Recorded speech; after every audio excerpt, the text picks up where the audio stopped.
पीठासीन अधिकारियों का 83वां 2 दिवसीय सम्मेलन राजस्थान विधानसभा में गुरुवार को संपन्न हुआ।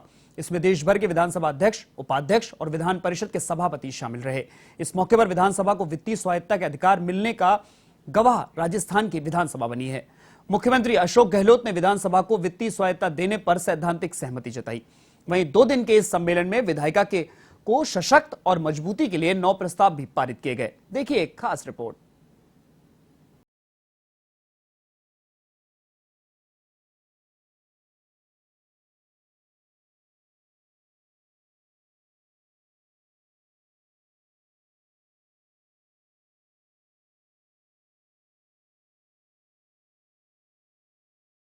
को समापन हुआ। समापन सत्र में राज्यपाल कलराज मिश्र, मुख्यमंत्री अशोक गहलोत, लोकसभा अध्यक्ष ओम बिरला, राज्यसभा में उपसभापति हरिवंश राय, राजस्थान विधानसभा के अध्यक्ष सीपी जोशी, नेता प्रतिपक्ष गुलाब चंद कटारिया सहित सभी पीठासीन अधिकारी मौजूद रहे।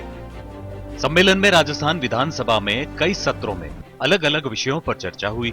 विधायिका को अधिक सशक्त और मजबूत बनाने के लिए पीठासीन अधिकारियों की ओर से 9 प्रस्ताव भी पारित किए गए। इन प्रस्तावों में G20 में भारत की अध्यक्षता के लिए वैश्विक नेतृत्व को पूर्ण समर्थन देने का संकल्प, शक्तियों के पृथक्करण के सिद्धांत में आस्था, विधानसभा की आदर्श समरूप नियम प्रक्रिया के लिए सदस्यों के लिए आचार संहिता शामिल करने और विधान मंडलों की सभाओं में व्यवधान उत्पन्न नहीं करने का संकल्प लिया। इसके साथ ही समितियों की भूमिका और कार्यपालिका के कार्य की समीक्षा, विधान मंडलों के कार्य प्रबंधन में वित्तीय स्वायत्तता, राष्ट्रीय डिजिटल ग्रिड में भाग लेने के लिए कदम उठाने, उत्कृष्ट विधायिका पुरस्कार शुरू करने का संकल्प लिया। इसके अलावा समाज के सभी वर्गों, संवैधानिक प्रावधानों और विधायी नियमों और प्रक्रियाओं की शिक्षा देने का संकल्प प्रस्ताव भी पारित किया गया।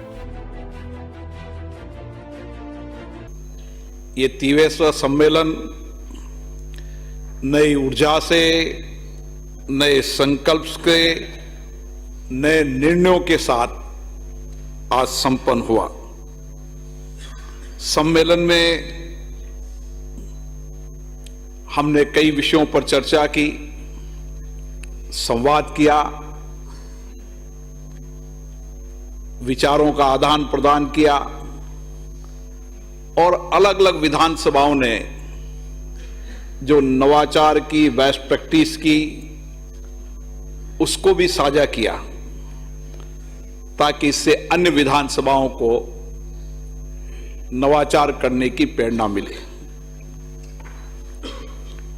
सम्मेलन के अंदर G20 पर भी चर्चा हुई। तो मैं अपना लोभ संवरण नहीं कर पा रहा हूं।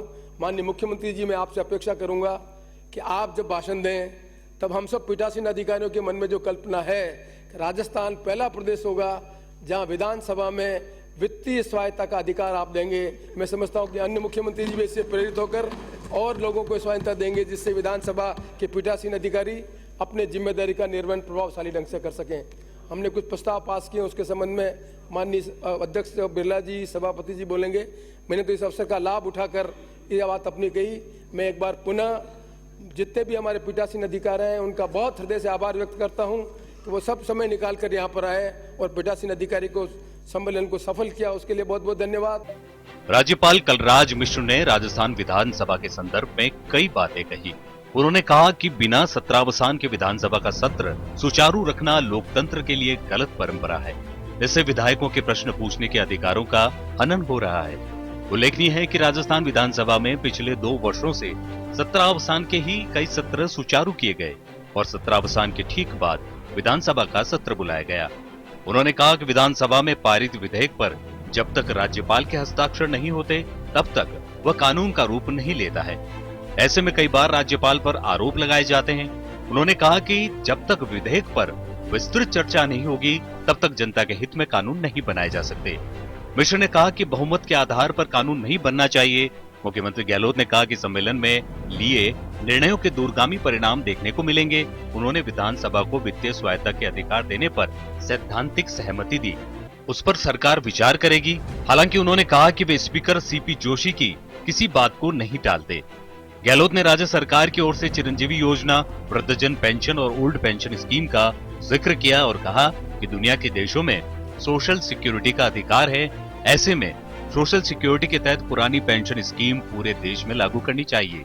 साथ ही सोशल सिक्योरिटी के अधिकार के लिए संसद में कानून बनना चाहिए। गहलोत ने कहा कि राजस्थान विधानसभा में जल्द ही स्वास्थ्य का अधिकार भी मिलेगा। पीठासीन अधिकारियों के सम्मेलनों के आयोजन की यह जो प्रथा प्रारंभ हुई उसे सूत्रधार भी मावलंकर जी भी थे। उन्होंने ही इन सम्मेलनों का सूत्रपात किया। आज समापन के अवसर पर जो 2 दिन मंथन आप लोगों ने किया, मंथन से जो निकला हुआ निष्कर्ष है उसको श्रीमान हरवंश जी ने बड़ी ही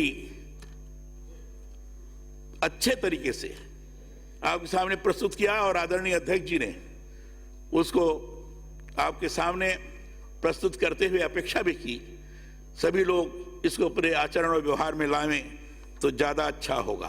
भारत सरकार 10 लाख 9 लाख लोगों को देती है, उसमें से 200 रुपये प्रति, जबकि हम देते हैं 1000 रुपये 750 रुपये। मैं सोचता हूँ कि दुनिया के सब मुल्कों में जो विकसित राष्ट्र है वो वीकली पहरा देते फैमिलीज को। आप लोग भी जाते रहते हैं, आते रहते हैं।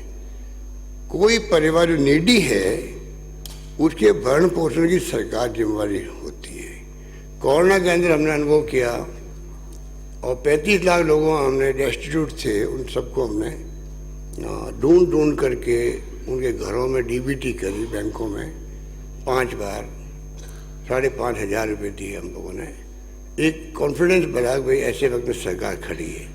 मैंने कहा कोई भूखा नहीं सोना चाहिए।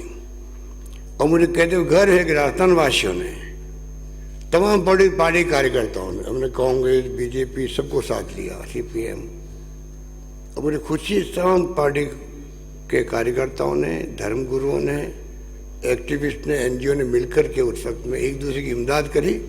पीठासीन अधिकारियों का 83वां 2 दिवसीय सम्मेलन आज राजस्थान विधानसभा में संपन्न हुआ। समापन सत्र में मुख्यमंत्री अशोक गहलोत, राज्यपाल कलराज मिश्र, लोकसभा अध्यक्ष ओम बिरला समेत तमाम पीठासीन अधिकारी मौजूद रहे। विधायिका को और किस तरह से सशक्त और मजबूत बनाया जाए, इसको लेकर पीठासीन अधिकारियों के इस सम्मेलन में कई सत्रों में चर्चा की गई और करीब 9 प्रस्ताव इस सम्मेलन में पारित किए गए। इसके बाद लोकसभा अध्यक्ष ओम बिरला ने तमाम प्रस्तावों की जानकारी दी है और राजस्थान विधानसभा में हुए यह सम्मेलन विधानसभा को वित्तीय अधिकार मिलने का गवाह भी बना है। आज मुख्यमंत्री अशोक गहलोत ने इसकी सैद्धांतिक सहमति दी है। जो देश भर में विधानसभा को वित्तीय अधिकार मिलने का यह पहला उदाहरण है। विधानसभा अध्यक्ष सीपी जोशी की ओर से कल उद्घाटन सत्र में भी इसकी मांग रखी गई थी और आज समापन सत्र में भी मुख्यमंत्री अशोक गहलोत से इस मांग को दोहराया गया और मुख्यमंत्री अशोक गहलोत ने इस पर सैद्धांतिक सहमति जताई है। राज्यपाल कलराज मिश्र ने विधानसभा के सत्र आहूत करने को लेकर अपनी नाराजगी जाहिर की कि लगातार सत्रावसान के बिना ही लगातार सत्र चलाया जा रहा है, यह लोकतंत्र के लिए अच्छी परंपरा नहीं है। वीडियो जर्नलिस्ट विजयगिरी के साथ दिनेश कसाना, A1 टीवी, जयपुर।